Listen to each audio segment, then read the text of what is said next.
And I'm back with more Yakuza Like a Dragon. We've made it into Chapter 11, so let's go. Chicho has been rocked by party chair Ogikubo's sudden retirement due to illness.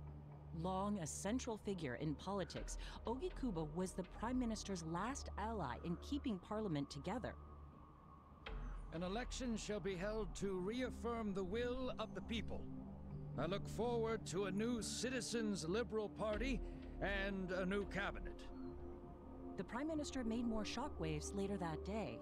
In the afternoon, he announced he would appoint Ryo Aoki to Ogikubo's now vacant post.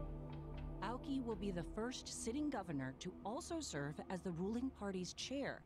This bold move is sure to have ripple effects.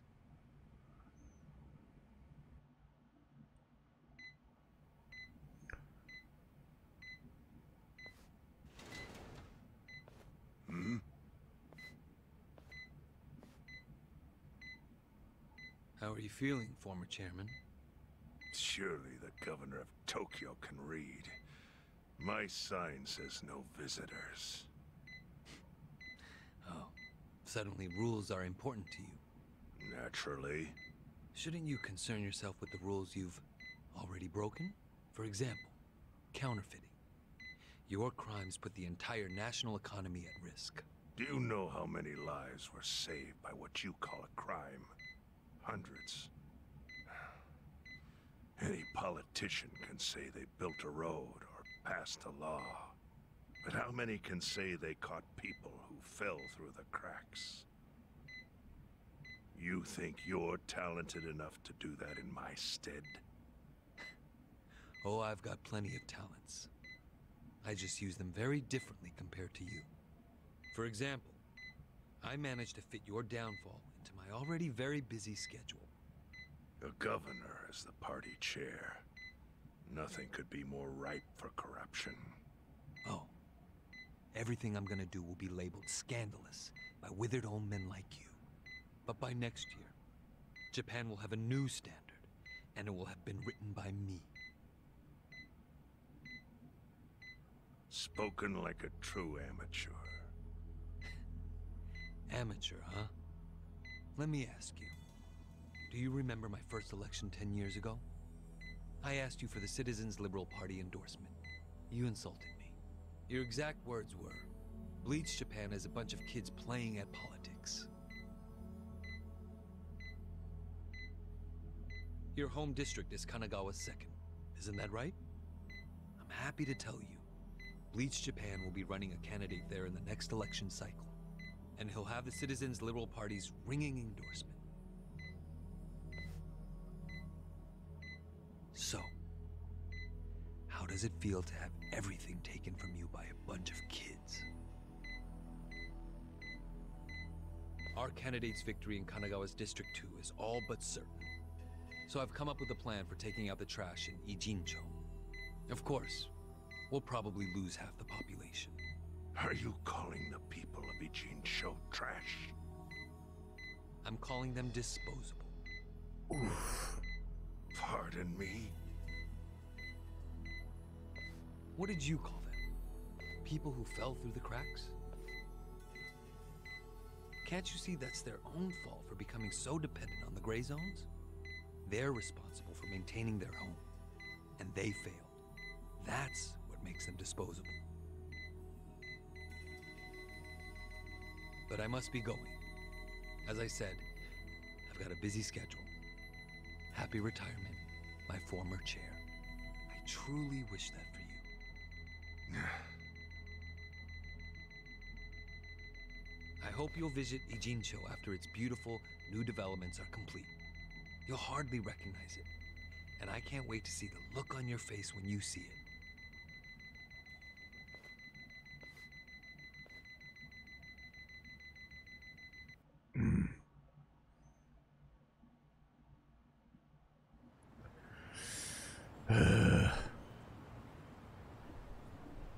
Yes, Ryo Aoki's a piece of work.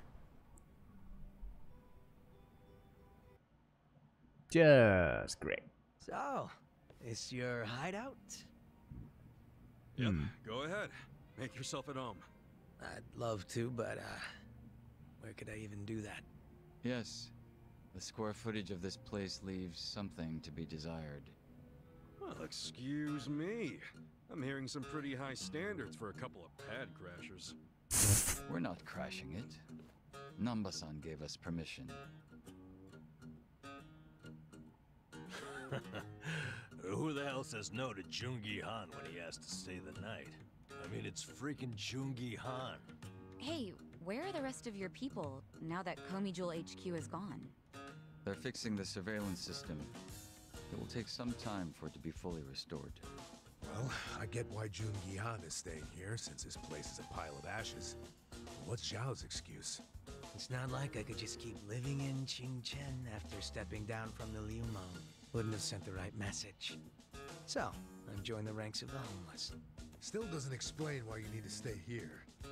Maybe because information collects where people do. And this group does seem to be in the know. We do? But we don't even know what happened to Bleach Japan. Did the police ever put a stop to all that craziness? The police? Kasuga-kun, haven't you seen the news? No, haven't had the time. Well, Bleach Japan's reputation in Ijincho, hell, all of Japan, is golden after the Komijul thing. What? Oh yeah, you wouldn't believe the headlines. Despite peril, brave Bleach Japan topples Komijul gang. Grassroots org achieves what police never could. Shit like that. Wow, great journalism. No spin at all. That's not even the worst of it. The reports say that Komijul committed arson during its fight with Bleach Japan. And in the blaze, Bleach Japan director Ogasawara perished. He's dead? Wait, what happened? He was definitely alive after the fire. That's when we interrogated him. Yeah, then the Omi Alliance rescued him. Why would he be... Wait, did they? Yes, they probably killed him. I had that thought right away. At least he died the way he wanted to, as a hero of the revolution. That guy? A hero? Why'd they kill him? Because he squawked like a bird when you interrogated him. Why wouldn't they off the guy? Now they're just milking his death for all it's worth. Honestly, it's a brilliant move, making it look like he died in the Komijul fire. No crime reports, cops and doctors wouldn't bat an eye. And Bleach Japan gets a nice, tragic death to go on about. Damn. I wish we'd picked a fight with dumber enemies. But what can we do? Go to the police and explain how we abducted Ogasawara? What would be the point? Half the force is on Mabuchi's payroll. They would just book our asses. So Aoki has everyone marching along to his little tune. All in step.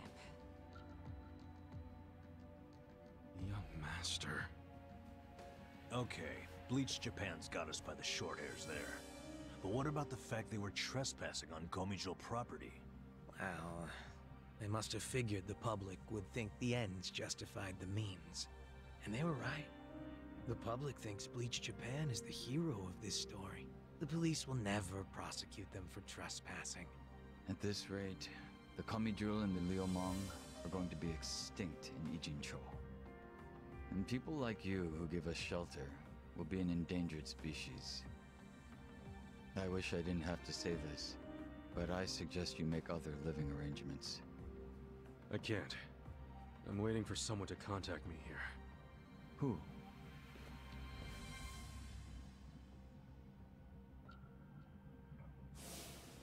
Arakawa-san, he's about to go all in with his next gamble. When that happens, he'll need strong allies. More than he's already got? I can't say anymore. I'm sorry. Mitsu. I'll be in touch.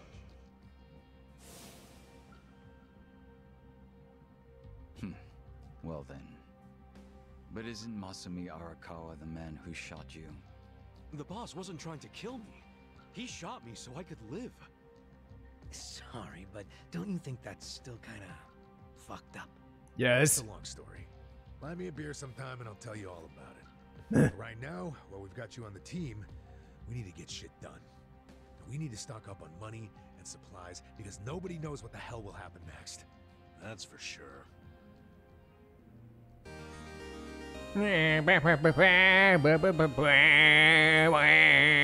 Yes.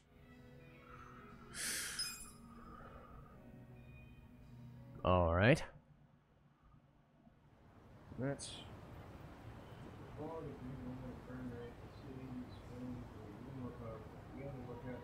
Aha. So they've leveled up. Great. I will let you know that I'm, what, level 30, give or take? Level 31. The final boss in this game is level 60. And it's coming up as fucking soon as you'd think. Or sooner. So there is a difficulty spike.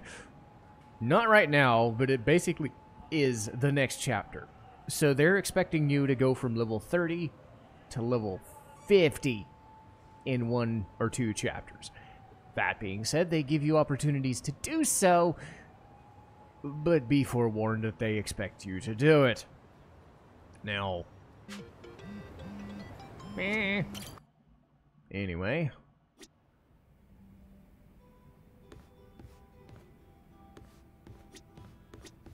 my whole goal right now is to build up bond levels with Zhao, Jungi, and Nanba.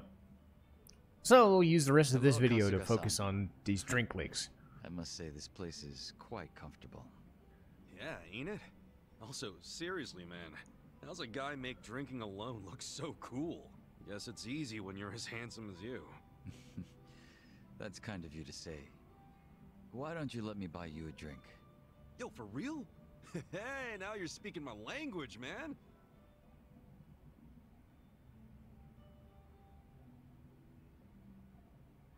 You certainly are a mysterious one, Kasuga-san. Sunghui speaks highly of you as well. I dare say it makes me jealous. Oh, come on. Speaking of, have you been with her long? You've got this butler and lady of the house thing going on. It's only been 3 years since I was brought into the Komijul. I can't say it's been long. No shit. Up until then, I was with a group called the Jingon Mafia. I was their leader's body double. Body double? You mean like a decoy? Just like the real thing? Indeed.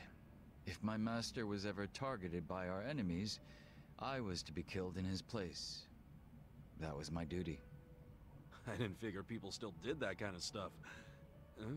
Wait, does that mean your face is... An imitation, yes. What you see is a result of large-scale plastic surgery. But I'll have you know my previous face was rather handsome as well. A shame not a single picture of it exists anymore. Really? Out the window then, huh? In a manner of speaking, yes.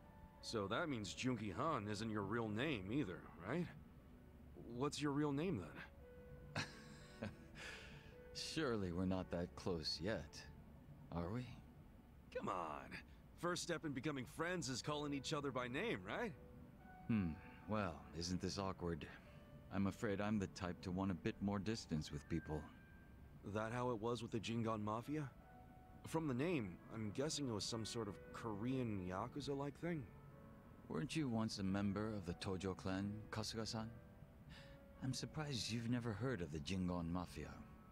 I was in the clink for a long time. The Jingon Mafia and the Tojo clan clashed in the 1980s, long before you were serving time. The 80s? Dude, that's 40 years ago. I was just a baby back then. Doubt I even had hair. Yes, I had yet to be born myself. Regardless, early in the decade, the Tojo clan attacked the Jingon Mafia and massacred a great number of them. Around 30 or so. 30? Back then, Kamurocho was the most sought-after territory in all of Asia. I've heard the conflicts for control were rather intense. The Tojo clan was incredibly strong, and they made sure it was a well-known fact. Still, to off 30 of them is... To get their revenge, the Jingon Mafia main arm in Korea sent even more members to Japan, some of them as undercover agents. But deception is a tricky business, and all who could not strike at the heart of the Tojo clan were considered failures and forbidden from returning. In the end, those that couldn't carry out the mission were abandoned and left without any place to go. One of them happened to be my father. Then you were born here, in Japan? Yes, but be that as it may, I don't recall being welcomed here. I wasn't even accepted by any Korean communities either. My family was treated like slime and kicked out from wherever we went. We came to be called the Stray Jingon Mafia, running away whenever we were discovered. Slimes who run away, huh? Kasuga. If you make a Dragon... Thank God I'm in control of this one, because if you make a Dragon Quest reference, I'm going to fucking murder you right now. This guy's helping you understand his life. Are you really gonna talk about metal slimes at a time like this? Kasuga would. You fucking know he would. There's gotta be a slightly better answer, and of course my camera... God damn it. Of course my camera's gotta be fucking weird because I point at it. Well, fine. Fuck it, camera, whatever.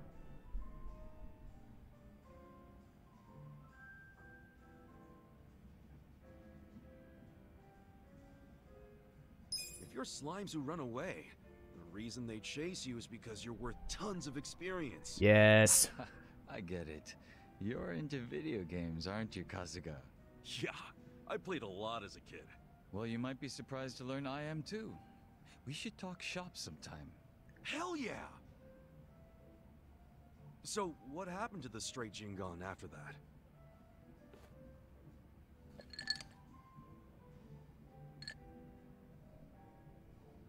Let's see if the camera's gonna play nice now. Enter the 21st century. The winter Nope. of 2006. Well, Around fuck. the time I turned 20, the Jingon Mafia from It the does mainland that sometimes. made an all-out assault against the Tojo clan. But even as that happened, the stray Jingon Mafia received not a word of warning. We were left completely in the dark. Our fathers were entirely forgotten by the countrymen that sent them here. You don't say. I might know a guy who could sympathize with that. Oh? Yeah, he's right in front of you.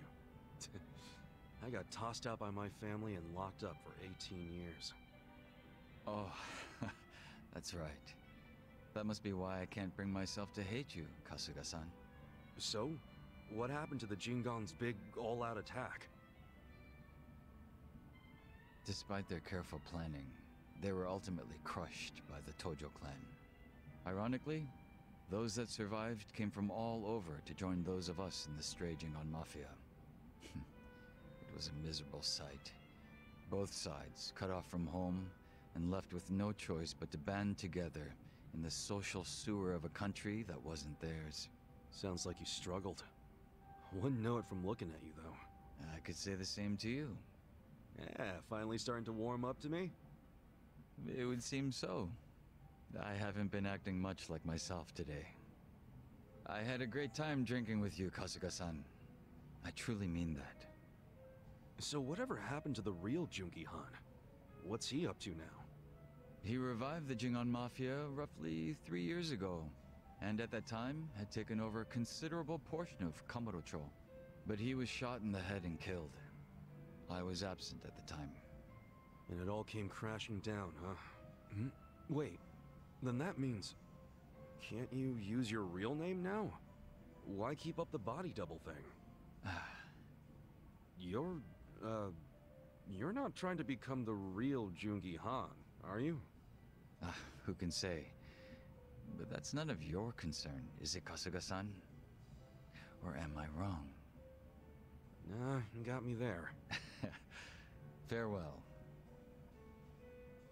Guess he's not the type to open up so easily. I'll just have to keep drinking with him. Meow. Bam, bam.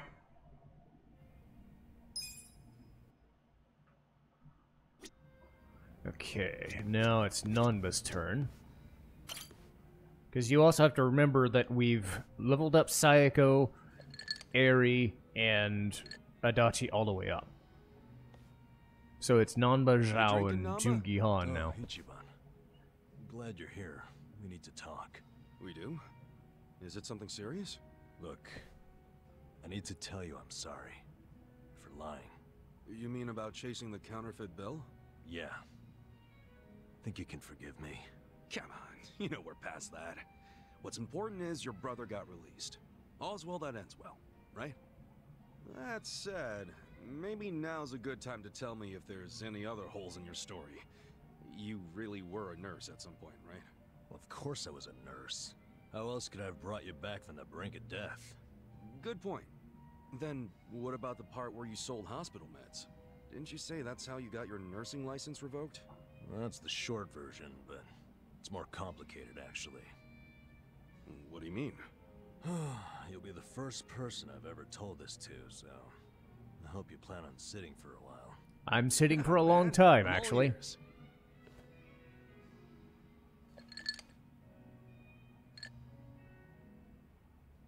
Back in elementary school, I read about Florence Nightingale.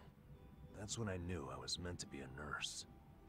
Helping the sick, people being grateful for it, it's all I ever wanted in life. But when I finally put on my scrubs, it was different.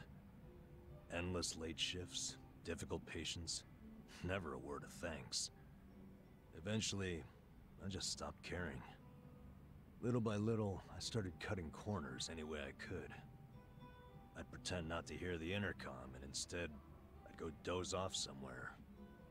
By the time I hit 40, I had no idea why I ever went into the field. But then one day, this new girl named Mizue showed up. And in her introduction, she brought up who else but Nightingale. Just like you, huh?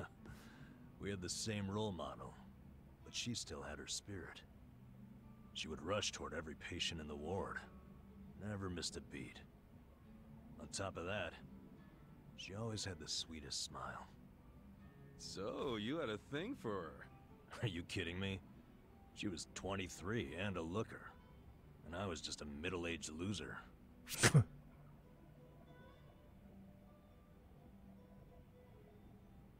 Come on, man. You know as well as I do, age is only a number. What you need, my friend, is passion. Passion. Heart, you know? I'd be more likely to have a heart attack thinking like that.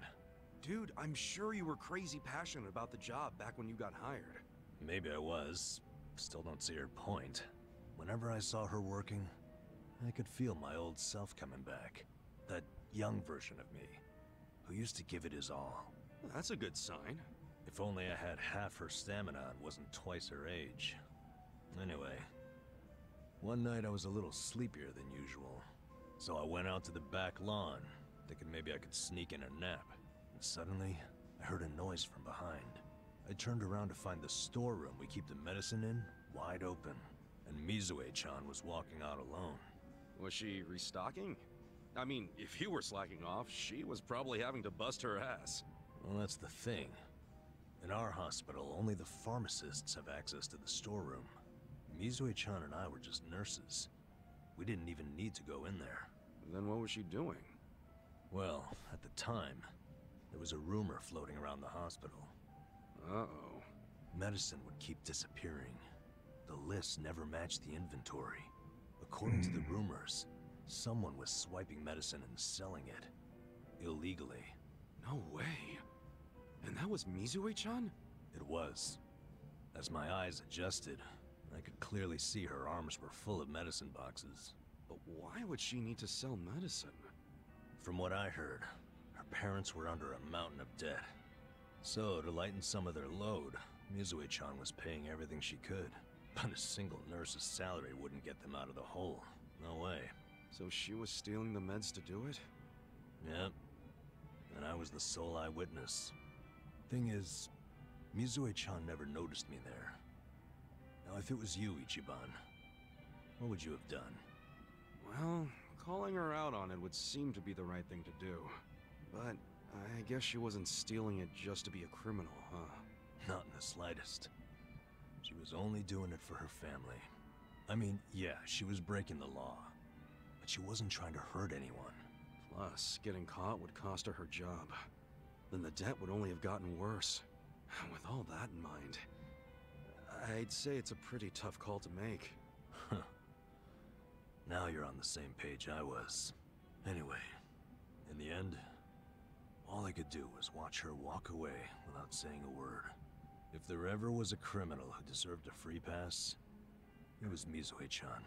That was what I thought at the time. So I turned a blind eye. And what happened after that? It wasn't long before Mizue-chan's actions caught up with her. The hospital director decided to get the police involved and started gathering evidence. He waited that long to take action? Well, he was trying to resolve it internally, being that the hospital's reputation was at stake. I guess he got sick of having a thief under his nose, so he escalated it to the next logical step. But if the cops caught Mizue-chan stealing, that'd be bad news. She'd have a police record, and her name in all the papers. To be honest, it was only a matter of time. She had her whole life ahead of her. How could that happen to someone so young? And on the other hand, you've got me. A guy who totally burned out. A guy who couldn't be further from Florence Nightingale. Better a saint like Mizue-chan stay at the hospital than a sack of shit like me, wouldn't you say? Namba? Are you telling me you... Yeah. I went up and confessed to the whole thing. Stealing, selling, and all. And that's how you lost your nursing license? Yep. No, and I got fired too. Naturally. Man, you went all out for that girl. Did she ever contact you after that? Even a call or a letter? Not that I'm aware. In a matter of hours, I was out of a job and out on the streets. You regret any of it? Well, my brother disappeared not long after, so even if I didn't get canned, I would have quit on my own anyway. So, no, to answer your question. Though I do have to admit, I would like to see Mizue-chan off when she goes overseas. She's going overseas? Yeah. She always dreamed of running off to some developing country where they really need medical professionals. She took that Nightingale shit seriously. Our hospital had an international dispatch program, available to staff nurses with at least 3 years tenure. This year would be Mizue-chan's third, and I know she would take advantage of it. Well, in that case, why not go say farewell? If only I could. For starters, I don't even know when she leaves. Maybe if you ask one of your old nurse buddies, they'll tell you. Don't be ridiculous. I'm the little rat who stole the medicine, if you forgot that detail. They want nothing to do with me. Well, hello, boys. Don't worry, the life of the party's here. Uh-oh. Care to bring me up to speed? Oh, Sachan. Wait, are you drunk? I think you're drunk. Now, fill me in, if you please. Oh, Namba was going off on one of his hobo horror stories again. Hobo horror stories? Well, no house means no toilet, right? Care to guess what he had to do when he had the shits? Yeah, I'd rather not. And here I was, thinking I'd get actual substance out of two grown men instead of literal crap. Bye. Thanks for covering for me. I got you, man. I don't mind if we let Sayoko know at some point, but preferably not when she's plastered. Yeah, no kidding.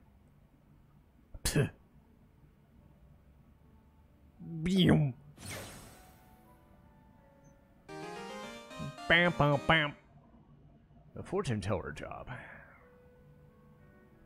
Part of me wonders if I should just have Nanba do the fortune teller job and then switch out Zhao and keep Jungi is what I'm doing. But I'll worry about that some other time. I'll get the camera working and we'll be right as rain doing stuff next time.